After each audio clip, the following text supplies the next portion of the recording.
She's not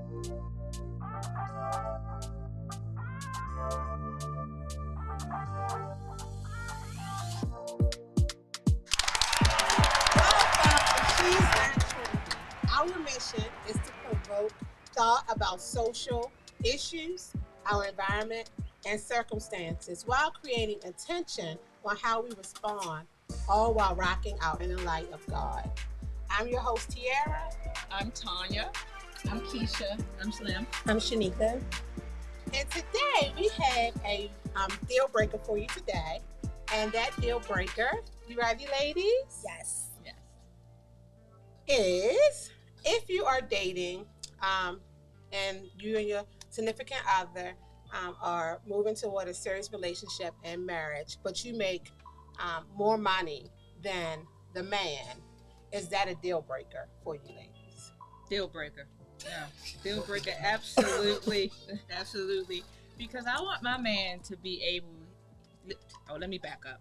A man, to me, is supposed to be the leader. He's supposed to be the overseer. And for me, when it comes down to finances and a home, I would need him to be a little bit more stronger in that area. So that would be a deal breaker for me. What about you, Tanya? No, because at this time and age that I am, I just focus on myself. You know, he can come in making $10, but he still should pay the bills. You know, With no, $10, seriously, he can make $10. That's his finance, as long as he take care. You know, what he have to take care as a man. You know, as far as his me making more.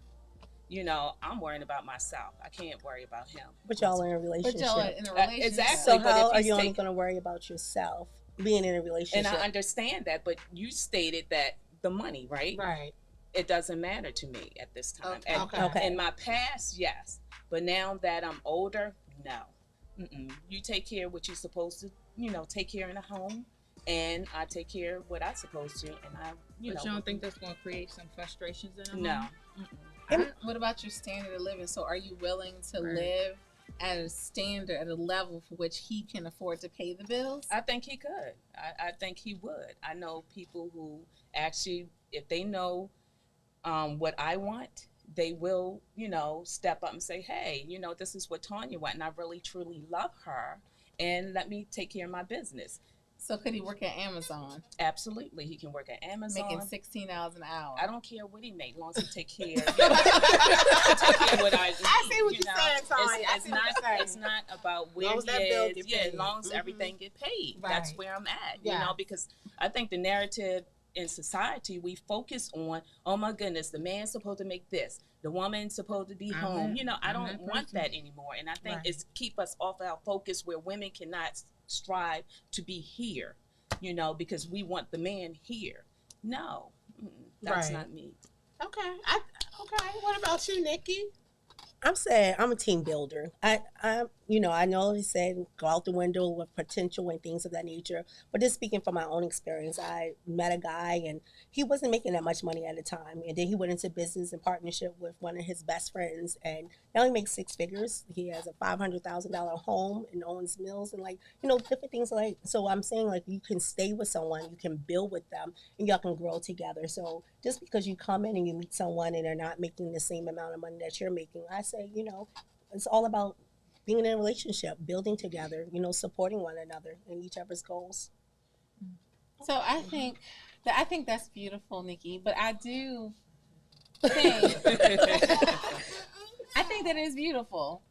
But I haven't figured out how I felt about it exactly yet. But I kind of wanted to hone in on something. I think the age might matter. So are you guys 20, 25 trying to build together, or are you 35, 38, 40, 50 years old and that person still hasn't kind of accomplished things? Does that make a difference? Well, I'm speaking from where I am now, am 30 something years old, so I mean, am I. oh, you know, Really? So like if I was 19 or 20, my answer probably would be different. Mm-hmm. But I'm 30 something years old, so I'm gonna need you to kind of like, you know, have your plan figured out at this point. Right. You know what I'm saying? Like have it figured out and start executing it. But most Can I ask men you- don't wait, come. let me- It's- But wait a if minute, let me they, jump but in for a Slim, second. if they love Wait a minute, you Tanya. and respect you, Talk. they're gonna execute all those things. show That's me what- the money. Wait a minute. Okay, well, Wait a they minute. can Well, show you the Tanya, money, but what are they putting it on? Action speaks louder. That is true. You Yes. can have both. Okay. You Okay. can have the money and the action. All right, let me ask you a question Okay. because you said that he has to have it figured out. What Yeah. if he's in a profession that caps him at like 50,000, but he's happy with what he's doing and he has it figured out and he has went to college and he's educated and he's working every day and he's on his purpose. What if he has a nonprofit and and what if he's on his purpose and he has it figured out, but he's just not making that money? Like for me personally, I'm not a materialistic person, so that wouldn't bother me. But yes, having it figured out at this age, like, okay, you know what you want to do, you know what your goals are, what your purpose is. That's more important to me than the actual finance, because I feel like Tanya, I'm gonna do me, Yes, right? And I want to exactly. make my money. And even if, like Keisha have made a point, like, am I willing to live below a certain standard? I don't feel like I have to. I feel like if I You're not have if you're the focusing money, on you. well, I don't even feel like he has to pay all the. Listen, why would I stop how I want to live on my standard just because he can't can afford to put pay this out. for where I want to live at? Like we can put our money together and we can have something nice. Whereas though we are comfortable, you know. I don't think that we live in 1950 anymore. Most men don't make, you know, money to put you in these houses and cars and things that, you know, we see. So far as I'm concerned, if we are, like Nikki said, we're building together, if that person is on their purpose, as long as that person is not like lazy, they don't want to get up, they don't want to go to work, they Exactly. working at Wendy's, and if they the manager, okay, that's what they've been doing for 10 years, I'm all with it. But if they are like working here for 6 months and they're working there for 3 months, I look more at character. What is the character of a person? Like, True. what is Yes, that character? action, How do yes, they respect. respond to me? How do they respond to tough situations? Are they going to help me? Are they going to pray? Are they going to curse me out? What are they? So the character is number one to me over money. So that's my answer. That's how I feel about it. Well, All right, Still don't know, Keisha. Keish? it's all these are really good points. It's hard because, you know, I think that I want to say that, you know, it doesn't matter, but I haven't been in this situation. So like my current situation is such that like my husband does all of provision and I still work and I still, you know, do well, but he does everything. So I can't, it's hard for me to try to think Like if it wasn't would him. if it, you know, try to think, would I be okay? Because I'm like old fashioned in the way that I think like, you know, the guy your husband should provide, like he should pay your mortgage. And like, my husband does all those things and I don't think about the mortgage. I don't think about the gas and electric bill. I don't think about any of those things. So I'm trying to think if I could replace that.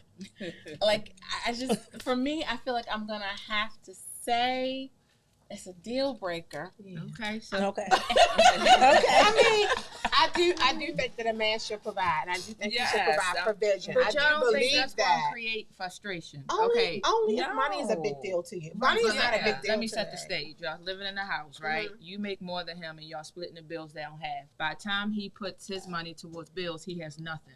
So when he want to take you out on a date and treat you good, like he can't. And we all know, like we live in a time where image is very strong. So he's searching on social media, seeing people going out and seeing all these things. You don't think that's going to do something to his ego as a man? Well, it depends. I mean, first of all, I don't know what the split would be. I don't know what the split would be financially, right? Like I don't know how much less he would make and how much more I would make. Okay. But I'm just saying that I don't think people should ever argue about money. I don't think I don't care about money. That's Like, the number one thing people make. Like, and people that's argue divorce. about Right. religion, Money, money, and they raising do. children. They So do. Right. money. So we can. That's the thing. I think it's a good point. I think we can be like we have to be true to ourselves. But we can be very like optimistic about the role that money plays in the society. But when you really get down to it, people argue about money all the time because it's hard to make, it's hard to come by, and you know, when you're really in the trenches, it can be tough, and it can create a lot of stress. So I don't think that it's like a situation where like Shanae's trying to say she just loves money, or I'm trying to say I just love money. It's just that sometimes the reality of like what it costs to actually live and the stress that comes about from not having it, you know, maybe it's just something that.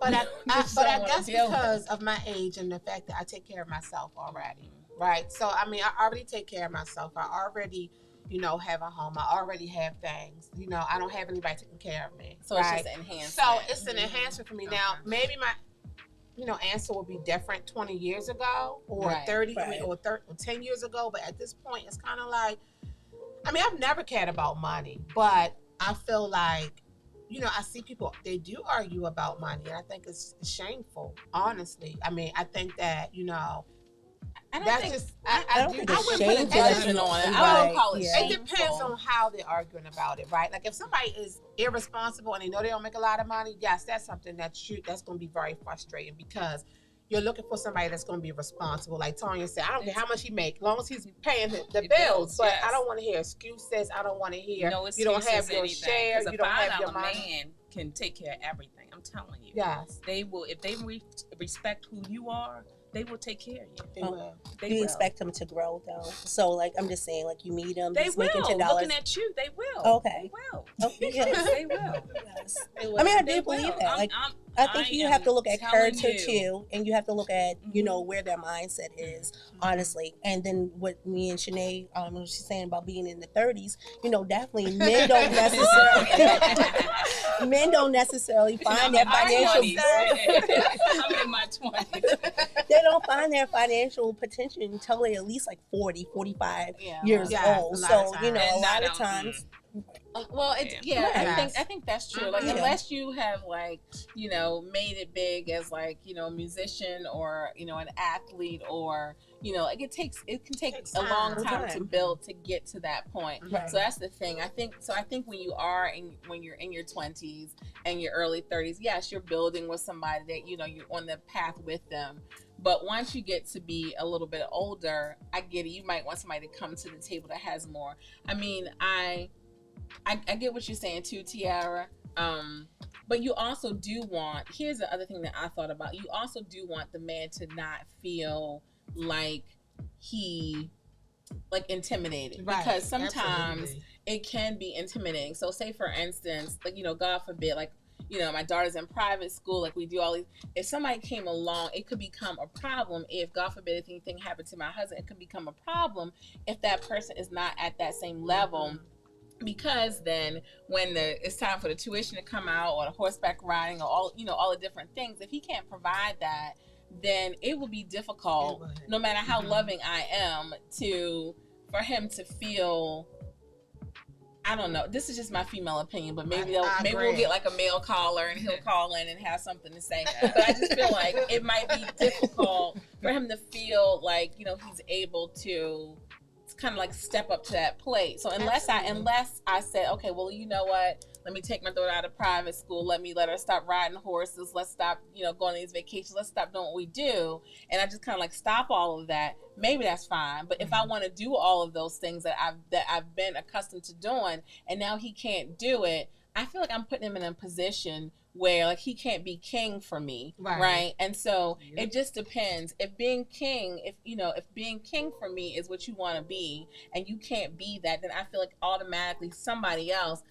he's gonna want somebody that makes him feel like, you know, king. So wouldn't that be your place to stroke his ego and to maybe I can stroke his ego, but it's a different look. Right. It's a different way that I'm feeling about my current husband, because I'm not. And he's not rich. Like, we're not rich. So I don't want to give that impression, not at all, right? But what I'm saying is, for me, he is like like everything, right? Because I don't stress about what's gonna happen, how this got paid, I don't stress about any of that. So the way I'm gonna look at him, the way I feel about him, he knows that already. Now, if somebody has to come back along and they can't do all those things, he also knows that I'm trying to just say, okay, baby, make him not feel bad about it. But somebody else, he might be a come up for somebody else, that other guy, and then and he's gonna feel good because he's like, listen, I got her some eggs and I got her some bacon, and I fed all her kids, and she's so happy, and that's all that she needs. And so for him, that's gonna bring him that feeling that he wants to have. And so I think it just depends on where you are in life, what you're used to, and there's no wrong answer. There's nothing wrong for a guy that works at Amazon. There's nothing wrong for a guy that is the manager of, like McDonald's. There's nothing wrong with that at all. And those men need to be loved too, but it just depends on where you are at a particular time, in which you can really respect as yourself as a woman. And to Keisha's point, I agree 100%, because I feel like in my own personal life, and I'm just gonna keep it really brief, I like really laid back guys. So most of them are not really educated, but I am educated, and I'm not trying to be funny, but like I'm very laid back, but then I'm smart. I'm a geek deep down inside. I'm a geek, right? So deep down inside, I'd be like, oh wait, what about this? What about that? So I'm like, deep down inside, it's like I'm smart and I just want to chill most of the time, because I just like to be very laid back. But it's very intimidating for people who may not be on that same level, you know what I mean? And so then I definitely agree with Keisha, because then that person, you might be like, okay, I'm happy with you, but that person doesn't feel like that king or that man, because he feels like he is not above you, right? So it's very hard. So I definitely agree with everybody up here, but is it a deal breaker? It's not a deal breaker. It's not a deal breaker, because he has to be confident and strong. But that's where you have to find that person that is going to be confident and strong, even if he makes less. Right. Yeah. Okay. I think we did that pretty good. All right. So Okay. Tanya, We said agree to disagree. It's just you and I on this one. Okay. I'm in between. All right. So we're gonna go to Slim for the word. Oh, okay. We all right. Okay. So I'm Slim, and this is the word with Slim. So the word on the street. I got some news for you, ladies. You ready to hear it? All right. Yes. Here it goes. So I'm gonna start with my entertainment news. So this morning I found out that Janae Aiko, did I pronounce it right? And Big Sean are expecting their first baby together. Now I don't know if you know the history of them two, but they've been together for a very long time. Janae Aiko got her Big Sean face tattooed on her arm. They broke up. She covered it up, and now they're back together. So the moral of the story is that love will always find its way back. Okay. So I thought that was cute to share. Yes. And I'm gonna take a left. So R. Kelly was convicted of 30 years, sentenced to 30 years for 9 counts of sex trafficking. Before I start, I would like to say I pray that God helps him. I pray that God heals him, and I pray that God helps him become the man that He has created him to be. But I'm gonna continue to listen to his music, because I think as an artist he's phenomenal, and I pray that God delivers him from whatever he's going through. D.L. Hughley actually weighed in on a topic, and he was just saying that he's going to listen to R. Kelly music and Michael Jackson music just as people listen to the Pledge of Allegiance. I love D.L. Hughley. I love his perspective. I may not agree to everything, but that's an awesome dude. So my next topic is and I found this very interesting, transgender. If you get the surgery to become the opposite, is that your credit history is white clean, like you a whole new person. And only thing I'm going to say about that is, oh wow. How does the social security number not? I guess they have a whole new social security. They just become a different person. Yeah. A whole new different person. Oh wow. Which, we live in a very interesting times, right? Which brings us to our next topic of the Roe versus Wade. Now, before we jump into that, I'm going to give you some statistics. 2019, 38% of the abortions that was done was by white women, Caucasian women. 37% was African American, 19% was Hispanic. That was in 2019. I know the numbers probably changed. But, Shanae, what are you saying? The abortion law is really don't have anything to do with religion. I don't think. My personal opinion is that this is self-preservation for the Caucasian race. And my take on it is that, what you decide to do with your cootie cat is up to you. Like, that's your business. You gotta bear that cross. You gotta answer to God. I am not the person to condemn you. That's none of my business. But I also do feel like no one else could control your decision. And I'm gonna bring it to the panel and see what you ladies think about that. Okay, so the Roe versus Wade being overturned.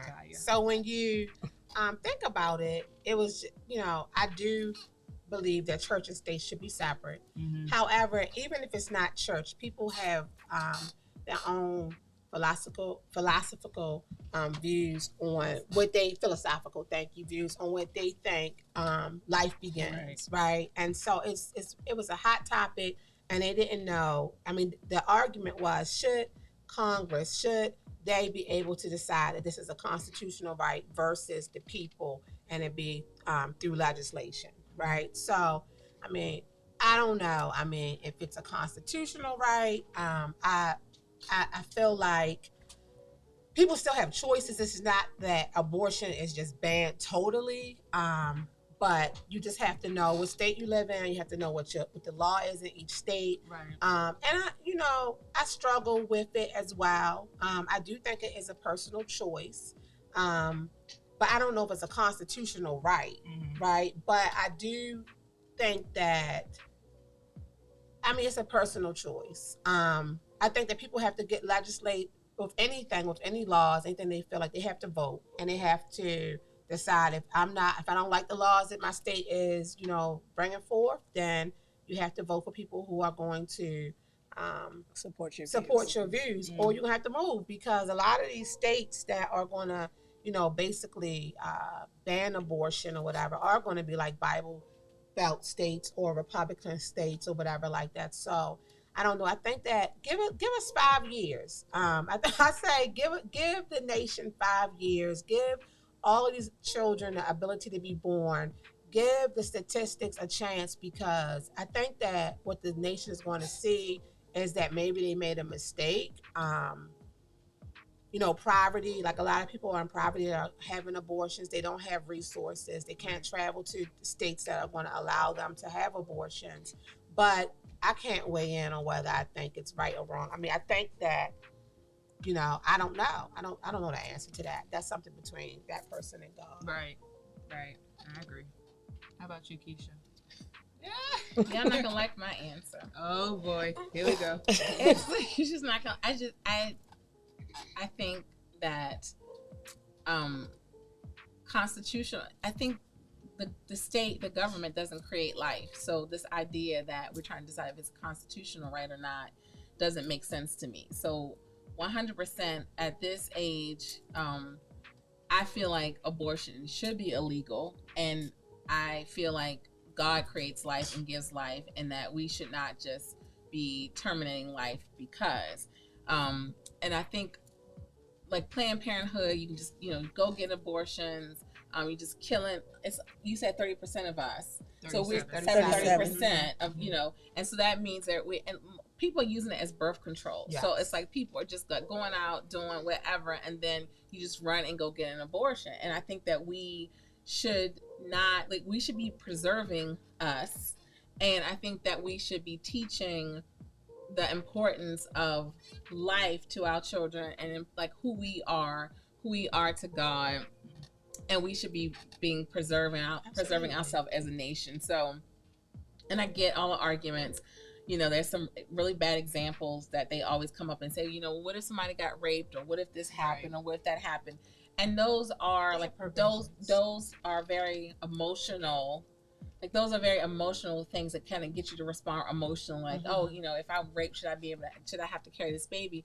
But that is not what abortion is typically used for. Right. Like I said, a lot of people are having abortions because they have gone out and, just had sex. So they're using abortion as, a means of birth control. So I'm good with them overturning it. I just, spiritually, I just think that it's not something that we should be doing at all. And I think that that's really all I have to say about that. Okay.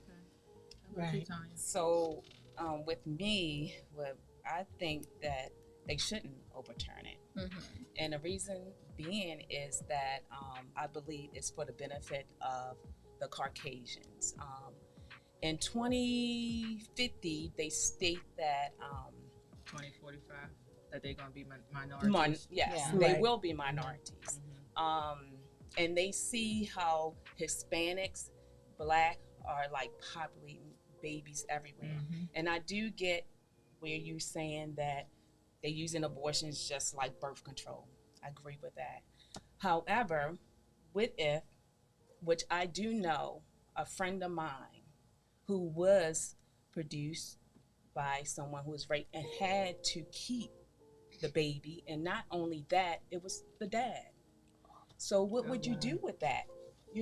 What would you do with that person emotionally disturbed who actually had to have a child, an incest child, out of just being raped by her dad? Could that child have been given up for adoption? And the other thing is, we're also making an assumption that having an abortion would not later on have a negative impact on that same person who was raped. Like, at that moment, it's like you're getting rid of the product of the rape. But like when you get older later, or if you now can't have children, or you just have emotional damage, is that we're not considering that as well?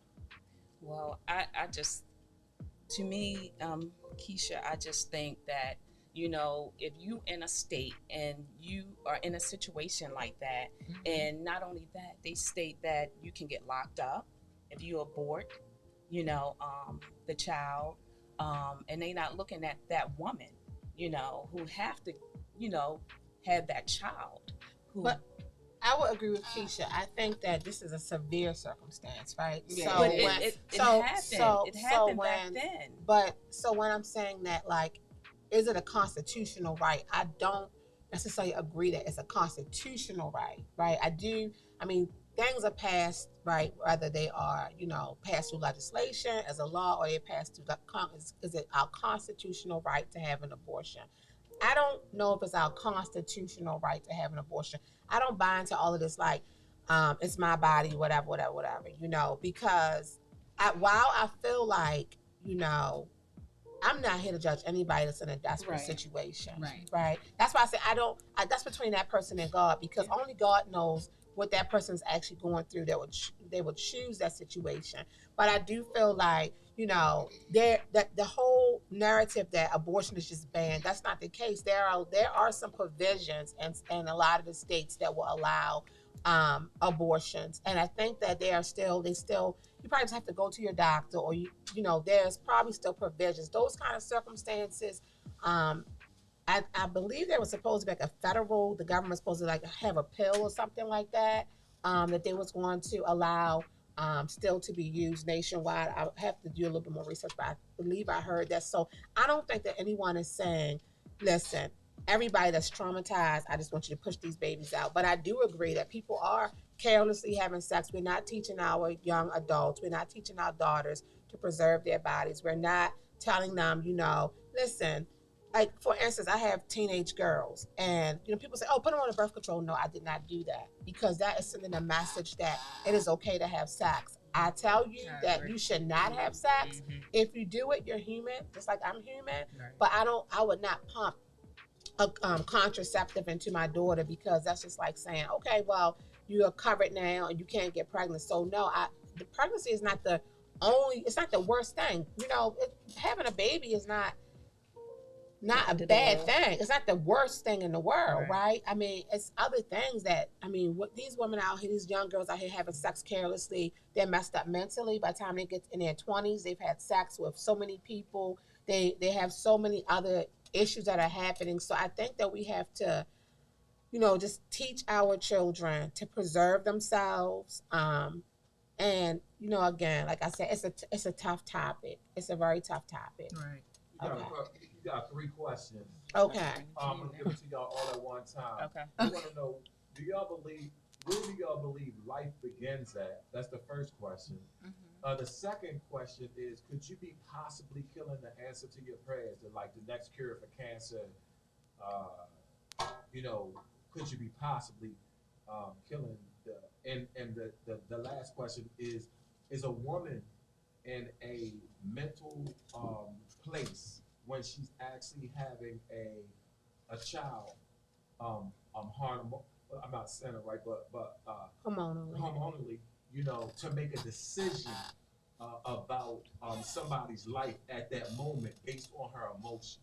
That's a good question. That the last question is very it's a really good question because I think that as all of us are mothers here, you know, upon you know being with child, the first thing you think about is all the fearful things, right? Like you think about all the things that you maybe can't provide or what ifs and all those things. So I do think that you are in a mental state that kind of could drive you to do something that maybe you should not do, maybe that you may regret. Um, as where as life begins, you know, I can't weigh in on that, you know, because I believe God is the creator of life, but I also believe that everybody that's meant to be here will be here. Right. I don't think that we can stop God's plan. So, you know, I think that like, hey, if somebody, I mean, God knows all things. Abortion, you know, when it was made into law in 19 was it 73? Was it 1973? It was made into law. That did not take God by surprise. All of the children that were born did not take God by surprise. But I do believe that everybody that is supposed to be here is here, and I do think that you could be killing the answer to your prayer. You know. I agree. So. And I really would say that too. I know a situation where someone wanted to abort their child. They tried over and over again to have their child aborted all the way up to 20 weeks. And for whatever reason, the insurance company denied it. It was just like the act of God, and the child is here striving. So I would agree that, you know, it's in the hands of God. I really do believe when the Bible says he formed you and he knew you in your mother's womb, he knew that you was going to be here. And so I just get tired of sometimes the government is coming in and trying to dictate, you know, and change the laws. I think it's like constantly trying to take control of and just mandating us to do what they want us to do. I do not believe in abortions for a certain reason. Like you said, the more that you get into the Bible and shedding of innocent blood, you should not necessary. But I do also agree that emotionally sometimes you are a fear, and then that goes back to biblical as well. God says you should not, he does not give you a spirit of fear, but power and a sound mind. And so when you think about those things, and if you really truly believe in God, no matter what happens, he will always provide. Like that's where faith comes in. So the situation could look dim when you first find out that you are with child, especially if you're not married or you're in a bad situation. But if you really concentrate on the Lord and saying that he has provided, he is taken care of, and putting your faith in him, I think you'll be okay. But I'm totally against the government, you know, again, just taking away or trying to take away our rights. And that's the problem that I have. Right. And I just want to, you know, speak to the people. I don't want to make people feel as though like we're like, I'm saying, like, okay, I'm above, you know, abortion or even thinking about it ever in life, because I have thought about it and I'm not trying to be funny. Right. I have. And, you know, I have a young child and all of my other children are grown, and I really tossed and turned about that. I was in a very, you know, financially, I'm just going to be frank, I was being garnished. I was living check by check. I didn't have anything. I didn't have anything to go from week to week. And, you know, I was like, I'm not having this baby. But, you know, God, you know, would not allow me to do that. And in my spirit, you know, I just kept going, and she's here, and my life has been blessed ever since. And I mean, like, everything just, I mean, I had abundance with her. I didn't have to want for anything. I mean, people were just giving me everything that I needed for her, and God will provide even sometimes when it's not even through money. You know, people just, I mean, I had Pampers stacked up. I mean, my sisters were a blessing to me. I mean, her family was a blessing to me. My child's family was a blessing to me. I had everything that I needed. So, you know, it's not to say that we don't think about it. You are in a hormonal state. You're afraid. As a mother, you want to protect the child that you're going to bring into this world. But I think that we have to, you know, trust more in God in that situation. But I'm not here to judge nobody. I think life starts, as soon as you get that zygote, and then it forms into an embryo and it continues to grow. So an argument that people make that, if you took that embryo out or that fetus out, it couldn't survive on its own, at that point, to me is a flawed argument, because a newborn baby also cannot survive on its own. If you just left the newborn baby, that baby can't survive on its own either. Right. So it's a flawed argument. There's 2-year-olds can't survive on their own. 3-year-olds can't survive on their own. So the being able to survive on your own should not be like the definition that we're applying to life when it comes to, a child. So that's where life starts for me. And I do think that, again, depending on the age, the level of maturity, the fears that you might have, all those things will play into the decision you're making if you're deciding to have an abortion or not. And depending on, again, your maturity level, and your awareness of like your hormonal level, how you, your age, how you balance things, you could really be in a place where I think that most women are probably in a good place where they can decide, whether I want to have the child or not have the child.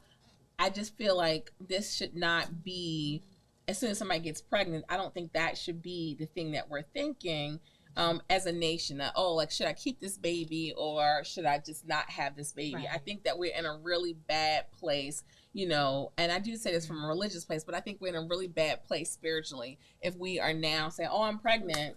All right, let me see. Do I want to keep the baby? Do I want to have an abortion? Right. Like, that's what the nation is. Right. That's the all about. That's the narrative. And I think that we just, as Nikki said, it's the shedding of innocent blood. We've come a long way from, I think how God designed it to be. He said, be fruitful and multiply. Mm-hmm. And I think that he's just unhappy and very unhappy with the way things are now. And I'm not shaming anybody who's had an abortion. You just ask for forgiveness and repent and move on, right, and your sins are forgotten. I'm just saying, as a whole, I don't think this is what the nation needed to overturn it. Right. As far as when a baby is conceived, I do believe that what is it? Zygote. I think it's with me, the issue is basically you shouldn't, but my issue is basically when someone is being raped. Yeah. That's the only thing with me, because I had all my kids. Right. And I don't believe in abortion. Right. But if I were to, something happened to me, like being raped or something like that, I would want an abortion, because it's like, okay, I'm harmed. I'm mentally disturbed. And I seen what happened to a young lady, became an alcoholic, or just things happen. So at this time, it's like I'm like not balanced right here, because I'm worried about the people who may be raped or who may not want this baby. It may harm it. Yeah, it may harm it. Or harm themselves. But I do think God want us here to produce, be fruitful, because I wanted like 10 or a lot of kids. Really? I did. Got a last question, yes, based off of something that y'all said spiritually. Even though God may actually know what's going to happen, does that actually mean it's his will? Did it mean that because he knew that a bomb was going to be dropped on Japan, it was his will for all those people to die? Does it mean because he knew that this guy was going to fornicate, it was his will for that guy to actually fornicate? Just trying to compare it to what you actually said. So I don't think it's his will, right? A lot of things that we do is not in the will of God, right? But I do think that if there was something that God wanted to stop, he would stop it. But I do think that this world that we live in, the misconception is that, on a spiritual level, this world is a dark place. This world is an evil place. We are living in an evil world. We are here to be a light in the world of darkness, right? So I do think that God's will is not really being done on earth. We have to pray that prayer that his will be done on earth as in heaven. We have to pray that we are walking according to the will of God. We have to pray that our actions is not our will, but the will of God. And I think that it's we all are I know for a fact I do things that is not in the will of God in my life at all, every day, I'm pretty sure, right? I don't purposely set out to do those things, but I just know that I'm not perfect, and I don't think that I've ever walked a day in my life that I've been perfect. But I do feel like I do pray, for God's will to be done in my life. So um, it's not the will of God that anybody will perish. It's not the will of God that anybody would be lost. It's not the will of God that anybody would be hurt. But we are in a dark world because of sin, right? And because this world it belongs to Satan. Right. So to answer your questions, just so get the answer. No, it's not God's will that you fornicate. Right. And I also think that it's not God's will that, that people are having abortions or doing a lot of things that we're doing. God gives us the ability to choose, right? And so we choose. And so a lot of times what we're choosing is outside of the will of God for our lives. And I think that brings us to another point. Because we're choosing sin, then there is a consequence. I think we kind of talked about it. It's a consequence for sin. So the more we choose sin and the more we give over to, the will, if it's not God's will, and we're choosing ourselves and we're choosing from our carnal flesh what to do, then the more we do that in this world, the more sin we have in this world, the more evil the world becomes. And that's where I think we are where we are now, because we keep choosing evil, right? And then we keep trying to justify it in a ways we try to justify it, with carnality and not with spirituality. So we're like completely against the way God wanted us, how God wanted us to behave. Okay. All right. So this was a heavy topic today, and we're going to end today's show with a Rock the Light segment, and in this part of the show, we just reflect back on a topic that we talked about. Okay, and so we want to make sure that we are rocking the light of God at all times, and how we do that is by walking not in our emotions, right, but really thinking about and being conscious of the decisions and choices that we're making, so that we're making the right choices. So we thank you all for joining us today, and we look forward to seeing you guys next Sunday at 4:30.